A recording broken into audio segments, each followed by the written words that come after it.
আসসালামু আলাইকুম। সংবাদে আপনাদের সবাইকে স্বাগত জানাচ্ছি। আমি ফিরোজ তোহা। শুরুতেই আরবে কেবলস সংবাদ শিরোনাম। বাংলাদেশের সর্বশেষ গুরুত্বপূর্ণ আপডেট সংবাদে আপনাকে স্বাগত। শুরুতেই সংবাদ শিরোনাম, পরে বিস্তারিত।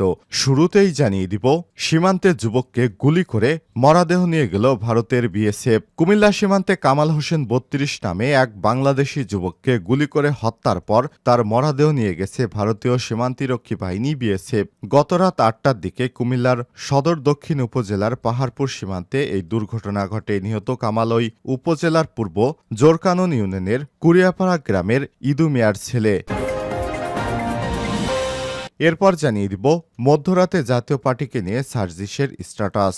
অন্তর্বর্তীকালীন সরকার জাতীয় পার্টিকে সংলাপে ডেকেছে। এ নিয়ে স্ট্যাটাস দিয়েছেন বৈষম্যবিরোধী ছাত্র আন্দোলনের অন্যতম দুই সমন্বয়ক হাসনাত আবদুল্লাহ এবং সার্জিস আলম। তারা বলেছেন, জাতীয় পার্টি হচ্ছে বিগত ফ্যাসিস্ট সরকারের দোসর। তাদেরকে কোনোভাবেই অন্তর্বর্তীকালীন সরকার সংলাপে ডাকতে পারবে না। এবারে জানাবো, সংবিধান সংস্কার কমিশন গঠন করে প্রজ্ঞাপন জারি, সদস্য হিসেবে আছেন যারা। জানাবো, সচিবদের ২৫ দিক নির্দেশনা দিলেন প্রধান উপদেষ্টা। বিভিন্ন মন্ত্রণালয় এবং বিভাগের সচিবদের ২৫টি দিক নির্দেশনা দিয়েছেন অন্তর্বর্তীকালীন সরকারের প্রধান উপদেষ্টা প্রফেসর ডক্টর মোহাম্মদ ইউনূস সরকার। জানাবো, শেখ হাসিনা ভারতেই আছেন। চ্যানেল 24কে জানালেন শেখ হাসিনার ছেলে সজীব ওয়াজেদ জয়। এবং সর্বশেষ জানিয়ে দিব, সাবেক মেয়র ফজলে নূর তাপসের ব্যাংক হিসাব জব্দ। ঢাকা দক্ষিণ সিটি কর্পোরেশনের সাবেক mayor barrister Sheikh Fazle Noor তাপসের bank account জব্দ করা হয়েছে। তার স্ত্রী আফরিন তাপস, শিউলি, ছেলে শেখ ফজলে নাশওয়ান এবং তাদের মালিকানাধীন প্রতিষ্ঠানগুলোর ব্যাংক হিসাবও স্থগিত করা হয়েছে। বাংলাদেশ ব্যাংকের আর্থিক গোয়েন্দা সংস্থা বিএফআইইউ দেশের ব্যাংক এবং আর্থিক প্রতিষ্ঠানগুলোতে এ বিষয়ে দিক নির্দেশনা পাঠিয়েছে। প্রিয় দর্শক, এতক্ষণ শুনছিলেন সংবাদ শিরোনাম, এবারে বিস্তারিত। তবে তার আগে বন্ধুরা, অনুরোধ থাকবে এই সংবাদটিতে একটি লাইক দিন। এই চ্যানেলে আপনি নতুন হয়ে থাকলে আমাদের সংবাদটি দেখতে দেখতে চ্যানেলটি সাবস্ক্রাইব করে রাখুন। কমেন্ট করে আপনার মূল্যবান মতামত জানিয়ে দিন বন্ধুরা, আপনি বিশ্বের কোন দেশ থেকে বা বাংলাদেশের কোন স্থান থেকে আমাদের সংবাদটি দেখছেন এবং শুনছেন। এবারে বিস্তারিত। সীমান্তে যুবককে গুলি করে মরদেহ নিয়ে গেল বিএসএফ। কুমিল্লার সীমান্তে কামাল হোসেন ৩২ নামে এক যুবককে গুলি করে হত্যা করে তার মরদেহ নিয়ে গেছে ভারতীয় সীমান্তিরক্ষী বাহিনী বিএসএফ সদস্যরা। সোমবার ৭ই অক্টোবর রাত ৮টার দিকে কুমিল্লার সদর দক্ষিণ উপজেলা পাহাড়পুর সীমান্তে এই দুর্ঘটনা ঘটে। নিহত কামাল ওই উপজেলার পূর্ব জোরকানন ইউনিয়নের কুরিয়াপাড়া গ্রামের ইদু মিয়ার ছেলে। স্থানীয় বাসিন্দারা জানিয়েছে, সোমবার সন্ধ্যায় পাহাড়পুর সীমান্ত কাঁটাতারের বেড়া পেরিয়ে অবৈধভাবে ভারতে প্রবেশ করছিলেন কামাল। বিএসএফের গুলিতে ঘটনাস্থলে নিহত হন তিনি। পরে বিএসএফ তার মরদেহ নিয়ে যায়। বিজিবি কুমিল্লা ১০ ব্যাটালিয়ন অধিনায়ক লেফটেন্যান্ট মোহাম্মদ ইফতেখার হোসেন বলেছেন, প্রাথমিকভাবে জানতে পেরেছি নিহত কামাল ভারতীয় সীমান্তের ২৫ গজের ভেতরে গিয়েছিলেন এবং বিএসএফের গুলিতে নিহত হয়েছেন। মঙ্গলবার দুপুর ১টার পর পতাকা বৈঠকের মাধ্যমে তার মরদেহ ফিরে আনা হবে। সদর দক্ষিণ থানা পুলিশের ভারপ্রাপ্ত কর্মকর্তা ওসি রফিকুল ইসলাম বলেন, আমরা শুনেছি, আমরা খোঁজখবর নিয়ে পরে বিস্তারিত জানাতে পারব। এ বিষয়ে এতটুকুই তথ্য ছিল আমাদের কাছে। সে ভারতে অনুপ্রবেশের দায়ে তাকে গুলি করে হত্যা করে তারপর বিএসএফের সদস্যরা লাশ নিয়ে গেছে ভারতে। মধ্যরাতে জাতীয় পার্টি নিয়ে সার্জিসের স্ট্যাটাস। অন্তর্বর্তীকালীন সরকারের প্রধান উপদেষ্টা ডক্টর মোহাম্মদ ইউনূসের সঙ্গে জাতীয় পার্টির সংলাপ প্রসঙ্গে মন্তব্য করেছে বৈষম্যবিরোধী ছাত্র আন্দোলনের অন্যতম সমন্বয়ক সার্জিস আলম। সোমবার ৭ই অক্টোবর মধ্যরাতে সামাজিক যোগাযোগ মাধ্যম ফেসবুকে একটি পোস্ট দিয়েছেন তিনি। ফেসবুক পোস্টে সার্জিস লিখেছেন, জাতীয় পার্টির মতো মেরুদণ্ডহীন ফ্যাসিস্টদের দালালকে প্রধান উপদেষ্টা কিভাবে আলোচনায় ডাকে। এছাড়াও জাতীয় পার্টিকে সংলাপে আমন্ত্রণ জানালে কঠোর বিরোধিতা করা হবে বলে হুঁশিয়ারি উচ্চারণ করেছেন বৈষম্যবিরোধী ছাত্র আন্দোলনের অন্যতম সমন্বয়ক হাসনাত আবদুল্লাহ। দিবাগত রাতে নিজের ফেসবুক পেজে এক পোস্টের মাধ্যমে হুঁশিয়ারি উচ্চারণ করেন তিনি। হাসনাত তার পোস্টে লিখেছেন, স্বৈরাচারের দোসর জাতীয় পার্টিকে সংলাপে আমন্ত্রণ জানানো হলো, আর সেই আত্মঘাতী সিদ্ধান্তের তীব্র প্রতিবাদ ও কঠোর বিরোধিতা করব। উল্লেখ্য, দেশের গণতন্ত্র ধ্বংস করতে জাতীয় পার্টি সহযোগিতা করেছে বলে জানা গেছে বিগত জালিম সরকারের সাথে দালালি করে দেশকে ধ্বংস করার কারিগর ছিল জাতীয় পার্টি। জাতীয় পার্টির কারণে দেশে সহযোগিতা পেয়েছে আওয়ামী লীগ সরকার।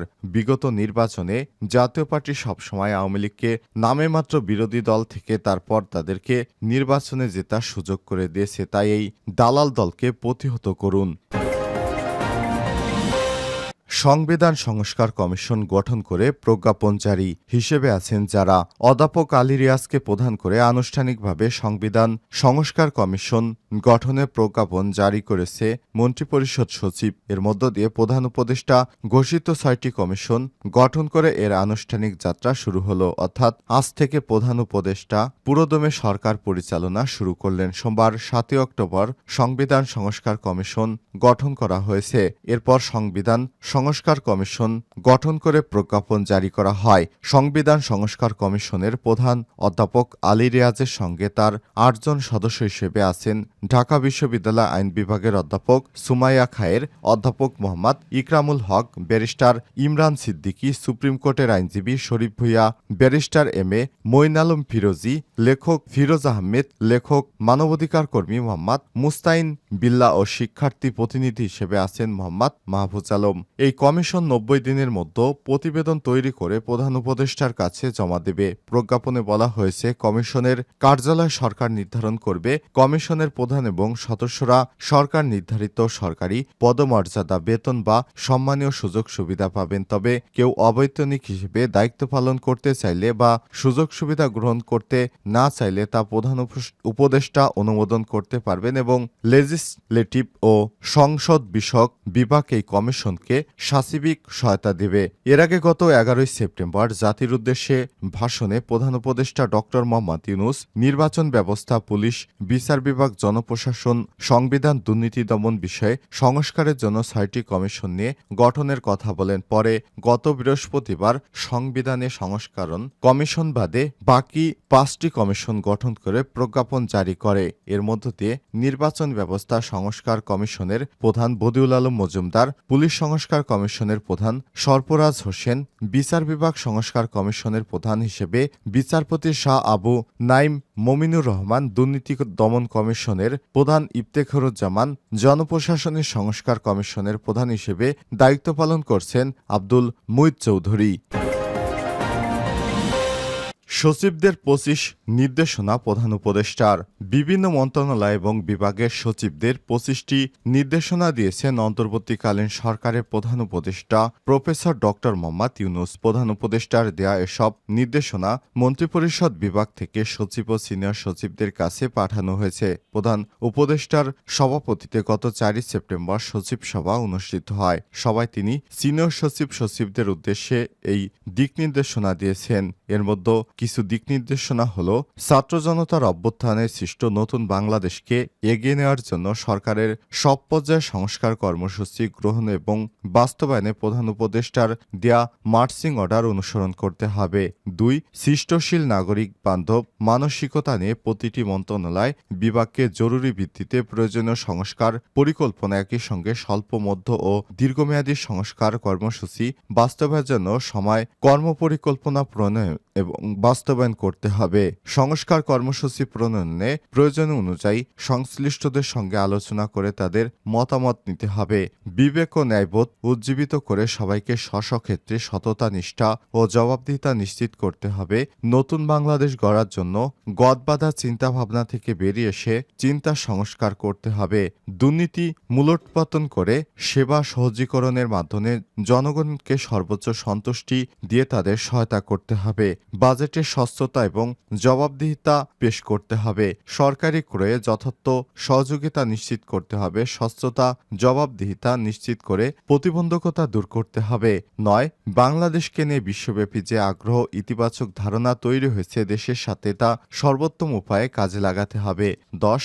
নিজের কৃতকর্মের দায়িত্ববোধ এবং সংবেদনশীলতা বজায় রাখতে হবে। সেবা প্রার্থীদের কেউ যেন কোনরূপ ভোগান্তিতে না পড়ে বা বৈষম্যের শিকার না হয় সে ব্যাপারে তথ্য নিশ্চিত করতে হবে। আইনশৃঙ্খলা পরিস্থিতি উন্নতির ব্যবস্থা করতে হবে। প্রতিটি মন্ত্রণালয় ও বিভাগকে অগ্রাধিকারের ভিত্তিতে কার্যক্রম নিতে হবে। জরুরি ভিত্তিতে সরবরাহ নিশ্চিত করে তা অব্যাহত রাখতে হবে। কৃষি উৎপাদন যাতে ব্যাহত না হয় সেদিকে খেয়াল রাখতে হবে। সরকারকে জনবান্ধব সরকারে পরিণত করতে হবে। মানব সম্পদের উন্নয়ন প্রশিক্ষণের মাধ্যমে তাদের পাশে দাঁড়াতে হবে। বিদ্যুৎ উৎপাদন সরবরাহ সঞ্চালন যাতে ব্যাহত না হয় সেদিকে খেয়াল রাখতে হবে। শিক্ষা প্রতিষ্ঠানের শিক্ষা ব্যবস্থা পরিবেশ বজায় রাখতে হবে। গ্যাসের দেশীয় উৎপাদন বাড়াতে প্রয়োজনীয় উদ্যোগ নিতে হবে। খাদ্য সংগ্রহ মজুদ বাড়াতে হবে। আমদানি নির্ভরতা কমাতে হবে। ভোগ্যপণ্যের বাজারে নিয়মিত তদারকি করতে হবে। শিল্প উৎপাদন যাতে ব্যাহত না হয় তা নিশ্চিত করতে হবে এবং 25 আর্থিক খাতে শৃঙ্খলা ফিরিয়ে আনতে হবে।